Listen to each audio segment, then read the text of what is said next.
Assalamu alaikum, docteur Zakir Naïk. Je m'appelle Abdul et aujourd'hui, j'aimerais vous poser une question un peu délicate mais sincère. Dans la Bible, Jésus accomplit des miracles étonnants. Il guérit les aveugles, ressuscite les morts, marche sur l'eau. Alors que dans le Coran, on parle aussi de miracles du prophète Mohammed, mais de nature différente. Ma question est simple. Entre Jésus et Mohammed, qui est le plus puissant ? Wa alaykum salam wa rahmatullahi wa barakatuh, Abdul. C'est une excellente question et je vous remercie de la poser avec sincérité. Mais avant d'y répondre, il faut d'abord clarifier ce que signifie puissant. Parlez-vous de puissance humaine, spirituelle ou divine ? Abdul, voyez-vous, beaucoup de personnes utilisent le mot puissance sans vraiment en comprendre la profondeur. Dans notre monde moderne, on pense souvent à la puissance comme une forme de domination, plus de miracles, plus de pouvoir, plus de gloire. Mais dans la vision islamique, la puissance ne se mesure pas en spectacle visible, elle se mesure en soumission à Dieu, en pureté du message et en influence spirituelle durable. Quand on parle de Jésus, Isa alayhi salam, ou de Muhammad sallallahu alayhi wa sallam, on ne parle pas de deux rivaux, mais de deux prophètes choisis par Allah pour deux époques différentes, deux missions différentes, mais un même but, rappeler l'humanité à l'unicité d'Allah, at-Tawhid. Le mot puissant peut alors prendre trois sens. Puissance humaine, les capacités physiques, sociales ou politiques. Puissance spirituelle, la force de la foi, de la patience et de la guidance morale. Puissance divine, celle qui vient directement d'Allah à travers les miracles ou les signes extraordinaires. Mais il faut être très clair, aucun prophète n'a de puissance divine propre à lui-même. Ils ne sont que des instruments à travers lesquels la volonté d'Allah se manifeste. Dans le Coran, Allah dit « Et tu ne jetais pas quand tu jetais, mais c'est Allah qui jetait ». C'est-à-dire que même l'action du prophète sallallahu alayhi wa sallam sur le champ de bataille n'était pas due à sa propre force, mais à l'assistance d'Allah. Alors quand on parle de puissance, la vraie question devient qui entre les deux a accompli la mission que Dieu lui a confiée avec la plus grande perfection, la plus grande constance et la plus grande fidélité. Parce que la puissance d'un prophète ne se mesure pas à ce qu'il peut faire par lui-même, mais à ce qu'Allah accomplit à travers lui. Et si nous examinons leur vie à cette lumière, nous verrons que chaque prophète a été puissant dans sa propre dimension. Jésus, dans sa compassion et ses miracles visibles. Mohammed, dans sa réforme morale et sa lumière universelle. Mais aucun des deux n'a jamais revendiqué « Je suis Dieu ». Tous ont dit « C'est Allah qui fait ». Et moi, je ne suis qu'un messager. Je veux dire la puissance spirituelle et miraculeuse. Qui a fait les plus grands miracles et donc, qui semble plus proche de Dieu ? Très bien.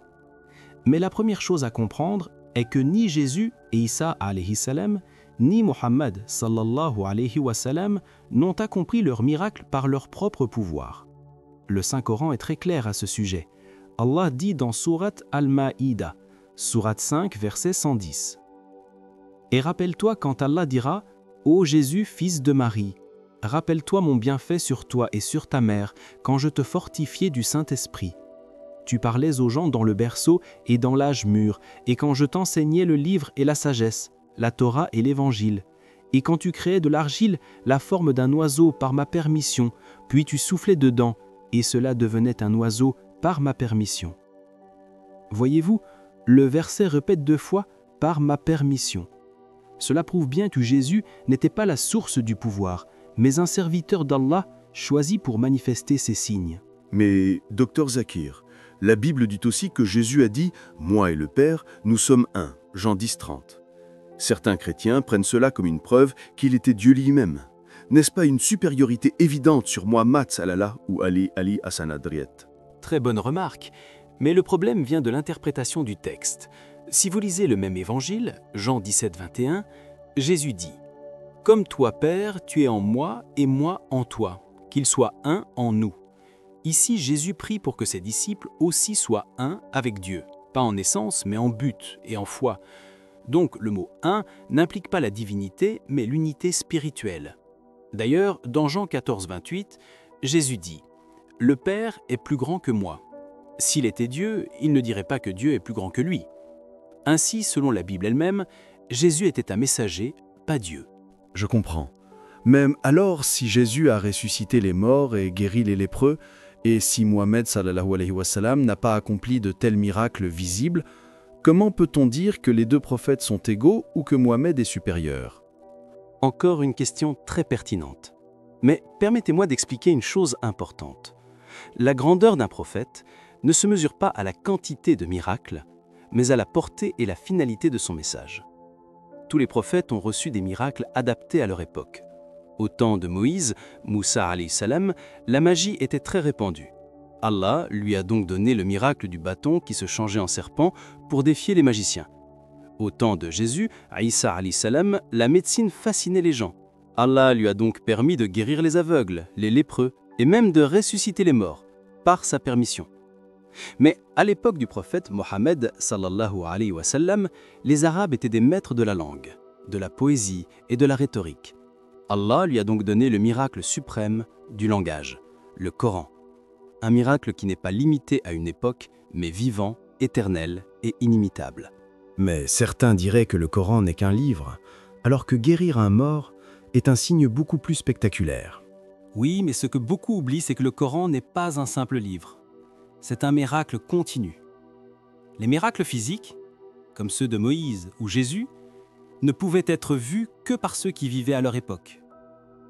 Mais le Coran, lui, peut être testé, récité et étudié par chaque génération.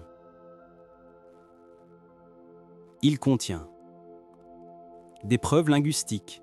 Aucune parole humaine ne peut l'égaler en style, en rythme et en profondeur.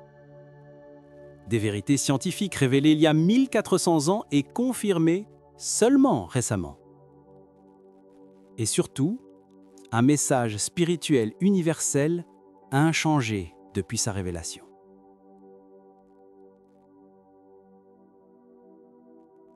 Voilà pourquoi Allah dit dans Sourate Al-Hijr 15, 9 « En vérité, c'est nous qui avons révélé le rappel, le Coran, et c'est nous qui en sommes gardiens. Aucun autre livre sacré ne peut en dire autant. » Donc, si je comprends bien, Jésus et Mohammed sallallahu alayhi wa sallam ont reçu chacun un pouvoir différent selon la mission que Dieu leur a confiée. Exactement. Tous deux sont de grands prophètes d'Allah, mais leur mission n'était pas identique. Jésus, Isa alayhi salam, fut envoyé uniquement aux enfants d'Israël.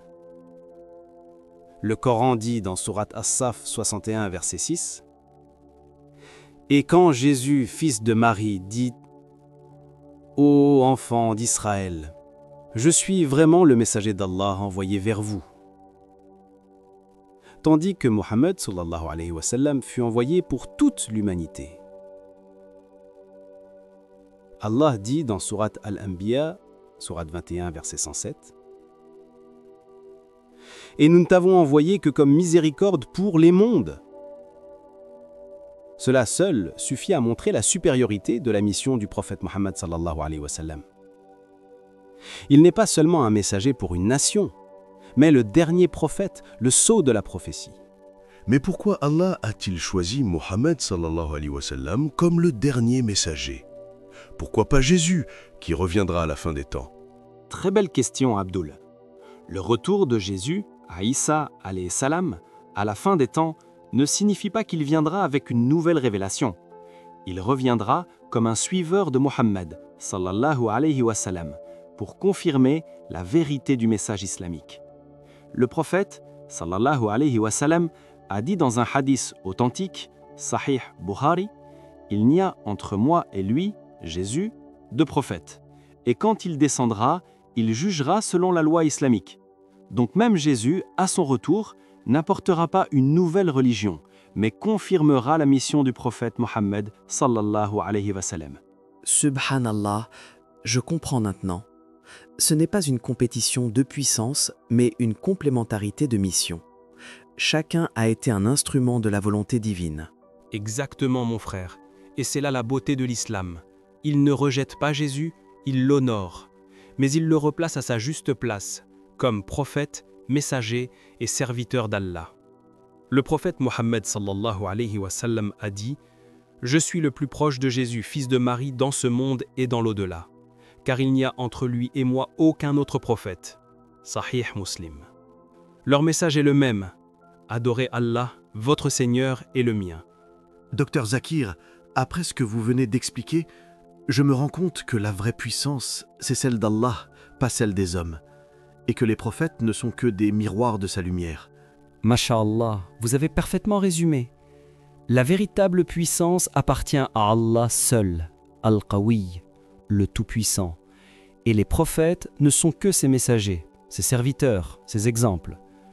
Jésus et Isa, alayhi salam, sont deux étoiles dans le ciel du monothéisme, mais la lumière qu'ils reflètent vient d'un seul soleil, Allah, le créateur de toutes choses.